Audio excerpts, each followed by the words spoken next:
ஒரு 2 நாள் முன்னாடி பார்த்திங்கன்னா ஸ்வீட் சாப்பிட்ற கிரேவிங்ஸ் வந்துச்சு திடீர்னு.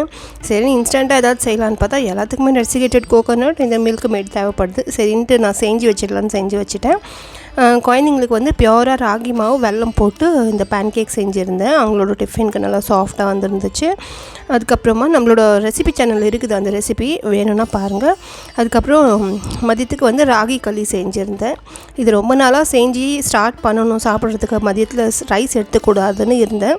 ஆனால் எப்பவும் செஞ்சதில்லை. சரி ரொம்ப தயக்கமாகவே இருந்துச்சு. திடீர்னு யூடியூப்பில் இந்த ஒரு வீடியோ பார்த்தா இது என்னோடய ஐடியா கிடையாது, அவங்களுக்கு தான் தேங்க்ஸ் சொல்லணும். ஏதோ ஒரு கன்னடா சேனல் பேர் ஞாபகம் வரல, எலக்ட்ரிக் பீட்டர் வச்சு செஞ்சாங்க. ஸோ ட்ரை பண்ணி பார்க்கலான்னு பார்த்தா சூப்பராக வந்துருச்சு. நைட் வச்ச சிக்கன் குழம்பு ஃப்ரிட்ஜில் இருந்துச்சு. சரி அது காம்பினேஷன் சூப்பராக இருக்கும்ல, வெங்காயம் வச்சு சாப்பிட்டாச்சு, சூப்பராக எம்மியாக இருந்துச்சு. குழந்தைங்க வந்து ஏதோ ஒரு கடையில் வந்து சிக்கன் டிக்கா ரோல் சாப்பிட்டு ரொம்ப நாளாக வேணும்னு கேட்டே இருந்தாங்க. மதியமே சிக்கன் மேரினேட் பண்ணி வச்சுருந்தேன். நைட் சூப்பராக என்ஜாய் பண்ணி சாப்பிட்டாங்க. நாளைக்கு லாங் வீடியோவில் ரெசிபி ஷேர் பண்ணுறேன்.